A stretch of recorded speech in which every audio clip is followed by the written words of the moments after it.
Hi, everyone. I just finished reading a new book, You've Got the Power by Lavinia Plonka, a fellow Feldenkrais practitioner. She presents the four paths to awaken your body's archetypal energies. In The Beginner's Guide to Jungian Psychology by Robin Robertson, Jung is quoted as saying the archetypes are the unconscious images of the instincts themselves. In other words, that they are patterns of instinctual behaviors. This means that we have these basic patterns available to us even if we've never experienced that behavior in our lives. This is energy that we can all tap into, and Ms. Plonka aims to show us how. She walks us through the qualities of each of the four archetypes, the warrior, the teacher, the healer, and the visionary, and describes where their center of power lives in our physical selves.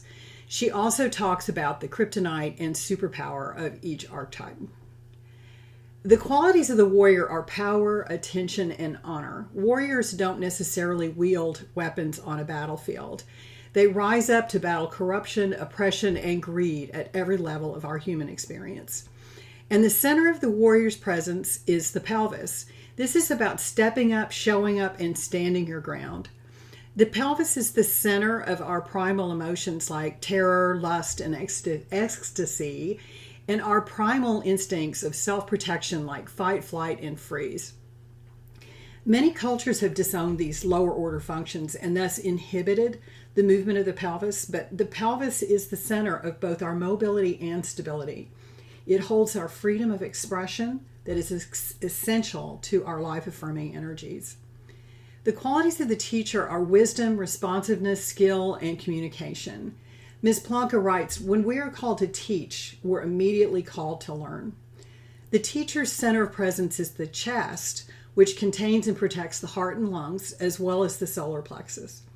Medical research is now acknowledging how important the connection between the breath and the heart rate is to general health and well-being. The teacher listens by breathing in information and responds by breathing out the expressions of the heart. The qualities of the healer are energy, connection, and sensation. Everyone has wounds. We are energy beings, and the healer offers connection and sensation to heal our wounds. The healer's center of presence is the hands. The hands take up a huge proportion of the brain, and it's our hands that reach out our energy to the world for community with it. The qualities of the visionary are insight, foresight, and hindsight. The visionary sees possibility where impossibility reigns, leaving them to often be considered lunatics and dreamers. Can it be any more obvious that the visionary's center of presence is the eyes? She talks about seeing within, seeing beyond, and clarifying our vision, as well as our own self-image. She gives us examples of how our eyes literally link to our thoughts through our optic nerve. Ms. Plonka talks about what holds back the energy that is available to us from each of these archetypes, their kryptonite. And she also discusses each of the archetype superpowers, which are the abilities that, if cultivated, allow us to become the fully realized person we dream about.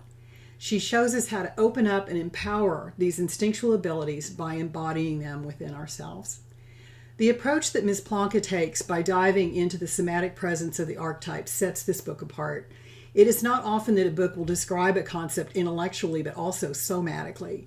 This is vertical integration that fills out the concept into full fruition.